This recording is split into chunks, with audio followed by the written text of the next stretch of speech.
प्रदान करेगी। सारी दुनिया दुख की घड़ी में, तकलीफ की घड़ी में, जब किसी व्यक्ति के ऊपर कर्जा हो जाता है, अंदाजा लगा कर बैठना, जब किसी के ऊपर कर्जा हो जाता है तो ज्ञान देने वाले बहुत मिलते हैं। काय को कर लिया? कौन ने बोला था दुकान डाल लो? कौन ने कहा था कि मकान बना लो? कौन ने कहा था कि गाड़ी ले लो? दुख की घड़ी में ज्ञान देने वाले ज्यादा मिलेंगे। कर्जा हो जाए, ज्ञान देने वाले मिलेंगे। परिवार वाले ही खुद कह देंगे और उड़ते फिरो, और उड़ो, और उड़ो। बहुत दुनिया के लोग तुम्हारी दुख की घड़ी में तुम्हें ज्ञान देते रहेंगे। ज्ञान देने वाले बहुत मिलेंगे, पर इतना याद रखना, साथ देने वाला कोई नहीं मिलेगा। तू भी करोड़पति था, अगर थोड़ा कर्जा हो गया तो चुका दे। ज्ञान देने से अच्छा थोड़ा सा सहयोग कर दे। सहयोग कोई नहीं करेगा, सहयोग तो मेरा महादेव ही करेगा, कोई नहीं। कर्जा हो गया, बड़े भाई आए चिल्लाए, छोटे भाई आया चिल्लाया, रिश्तेदार आए चिल्लाए, ये आया वो उसने चिल्ला दिया। क्यों करा? क्या करा? दुकान क्यों डाली? ये क्यों करा? वो क्यों करा? शादी क्यों करी? ऐसा क्यों करा? वैसा कर। ये ज्ञान देने वाले ज्यादा मिलेंगे। तुम एक छोटी सी बात, लड़का लड़की की शादी करी, शादी करने के बाद संबंध बेकार हो गया, टूट गया, तलाक बात निकलने लगी। कितने लोगों ने रसगुल्ला खाया था रे शादी में? बोलो तो रे। हमारे यहाँ 500 आदमी का जीवन, हमारे यहाँ 500 आदमी आए शादी में, 2000 आदमी आया शादी में, 900 आदमी आया शादी में। हमारे यहाँ तो हमने शादी की विदाई में ने डब्बा भी दिया, ने तो बाल्टी भी दी, ने कपड़ा भी दिया। अब लेने वाले तो खूब मिल गए, लड्डू खाने वाले भी सब मिल गए, डीजे पे नाचने वाले भी सब मिल गए। और मालूम पड़ा जब तलाक की बात आई ने छोरी ने इल्जाम धर दिया, और मालूम पड़े अदालत में पेशी अकेला करता फिर गए। फिर वो डब्बा लेने वाले कहाँ चले गए, ने डीजे पे नाचने वाले कहाँ चले गए। अब सब कहते फिर वो तो है ही ऐसे, वो तो है ही ऐसे। अच्छा हुआ छोरी ने केस लगाया। अब जो रसगुल्ला खा के गए थे, जो डब्बा लेके गए थे, जो कपड़ा पहन के गए, डीजे पे नाचे, अब वो ही तुमको ताना दे रहा है, वो ही तुमको अपशब्द कह रहा है। अरे सोचो, वावारी दुनिया, मतलब की दुनिया में किसी का कोई नहीं। कौन देगा साथ? ज्ञान देने वाले ढेर मिल जाएंगे। बड़ा भाई आकर कहेगा क्यों कर्जा करा, छोटा भाई आकर कहेगा क्यों ऐसा करा, मंजले बोलेंगे ये क्यों करा, रिश्तेदार कहेंगे ये क्यों करा, मोहल्ले वाले कहेंगे ये क्यों करा। पर ज्ञान देने वाले मिलेंगे, पर साथ देने वाले नहीं मिलेंगे। तब उस जगह पर याद रखना, कर्जा तुमने करा है तो वो निपटाना भी तुमको है, कोई दूसरा नहीं निपटाएगा। तो क्यों दूसरे के बात मानकर इधर उधर ढूंढो। इससे अच्छा है महादेव के पास जाकर 2 क्षण बैठो, उससे दिल की बात कह दो, अब वो संभालेगा। साथ देने वाला नहीं मिलेगा, ज्ञान देने वाला मिल जाएगा, मिलेंगे।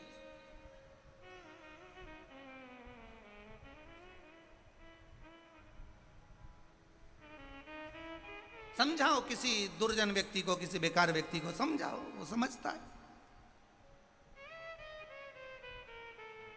अच्छे व्यक्ति को समझा सकते, वो कहते ना, कल कथा में कहा था, ज्ञानी को समझाया जा सकता है, अज्ञानी को समझाया जा सकता है, पर अभिमानी को नहीं समझा सकते। तुम कितना ही प्रयास कर लो, कोई समझे? अगर समझने से सब काम हो जाता तो महाभारत का युद्ध ही नहीं होता। भगवान कृष्ण 5 बार समझाने गए, बस दुर्योधन को, दादा एक सुई की नोक के बराबर नहीं दूंगा। भगवान ने तो केवल इतना ही समझाया था, रे दुर्योधन 5 गांव का राज्य दे दे। बोलो री जी जी सही है कि गलत है? बस इतना ही। द्वारिकाधीश जैसे जो गीता का ज्ञान देना है, उन्होंने दुर्योधन को समझाया। द्वारिकाधीश जैसे ने तो शासन को समझाया, द्वारकाधीश जैसे ने इन सबको समझाया। पर अहंकार इतना भरा हुआ था कि वो समझ में आए तब तो समझाओ उसको जो समझ जाए। और समझ में कब आया? जब दुर्योधन का पूरा कुल डूब गया, सब मर गया। तब दुर्योधन आंख में आंसू भर के गांधारी के गले लगकर बोल रहा है, माँ गलती हो गई। माँ बोले बेटा अब गलती तो हो गई, अब कई करें उससे ज़्यादा। तो भगवान तो आए थे समझाने के लिए कि दुर्योधन 5 गांव का राज्य दे दे। कभी कभी भगवान आता है समझाने के लिए कि समझ जाओ। तुलसीदास जी बैठ के रामायण लिख रहे थे और उन्होंने एक लाइन लिख दी, सिया राम मैं सब जग जानी, करो प्रणाम जोर जुग पानी। सब में राम देखिए।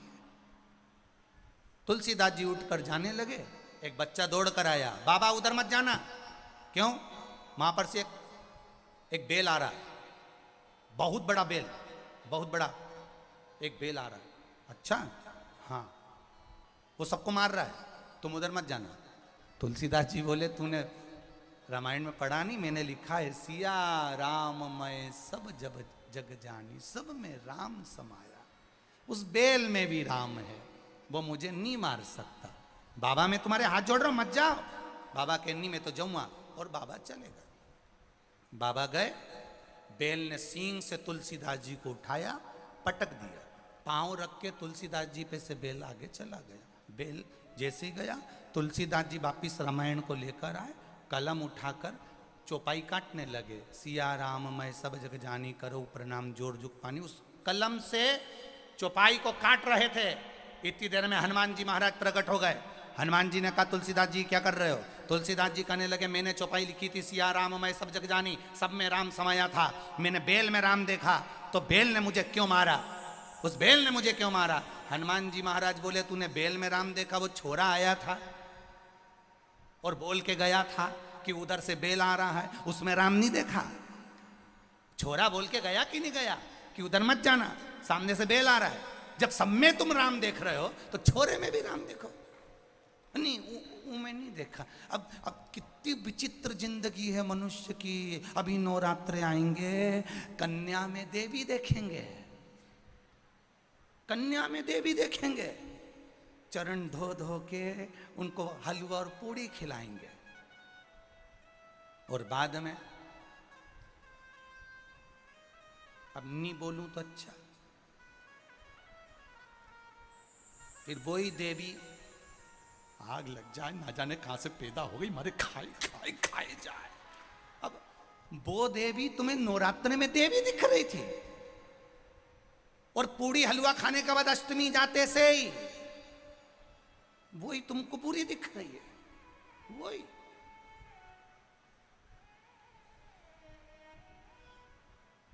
अरे सुधर जाओ रे। एक बेटा एक कुल को तारता है, बेटी दो कुल को तार देती है। साधारण नहीं होती बेटी।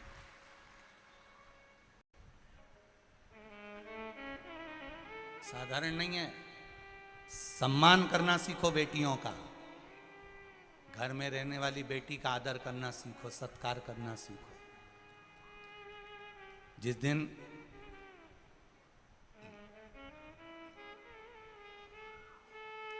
कई घर ऐसे हैं जिन घर में बेटियों का आदर नहीं होता। एक बार शादी कर दी तो माता पिता बेटी को पूछते तक नहीं। मेरा निवेदन है, एक बार बेटा अपने माँ बाप को दुखी देख लेगा, पर बेटी कभी अपने माँ बाप को दुखी नहीं देख सकती, कभी नहीं।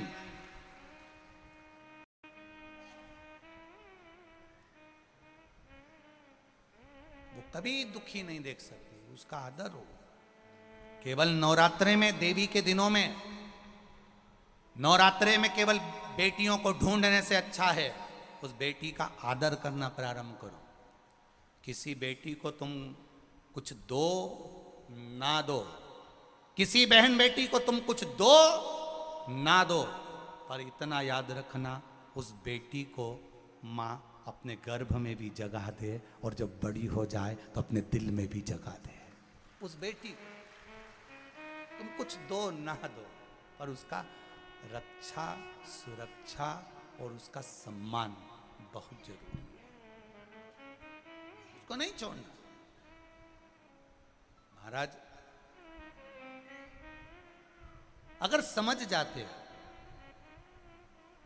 तो दुर्योधन के सामने ये युद्ध नहीं होता। भगवान कृष्ण ने समझाने का प्रयास करा।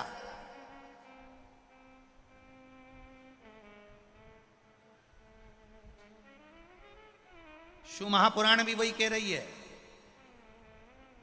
कथा करने वाले वक्ता आपको समझा रहे हैं।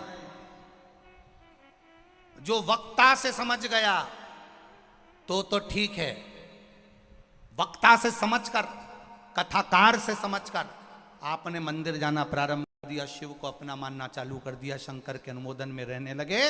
अगर वक्ता से सुधर गए तो ठीक है, वक्ता से समझ गए तो ठीक है। और जिस दिन तुम वक्ता से नहीं समझे, वक्ता से नहीं सुधरे, फिर तुम्हें वक्त सुधार देगा। वक्त की मार इतनी विचित्र रहेगी कि तुम फिर तड़पते रहोगे, फिर समझ नहीं पाओगे। समझ जाओ, सुधरने का प्रयास करो कि शंकर है क्या, शिव ओगड़ी है क्या, भगवान शंकर का भजन है क्या, शिव तत्व है क्या। अगर वक्ता से समझ गए तो ठीक है, नहीं तो एक दिन वक्त तुम्हें सुधारेगा। और वक्त जब सुधारता है तो रोने के सिवाय कुछ नहीं रहता। केवल रोता है व्यक्ति, फूट फूट कर रोता है। मैंने कौन सा पाप करा होगा, मैंने क्या कर दिया होगा जो आज ये दुख मेरे सामने आ गया। भगवान कहते हैं आया था वो सियोर वाला महाराज, आया था कोई शिव महापुराण कथा करने, आया था कोई राम कथा करने, आया था कोई भागवत कथा करने के लिए।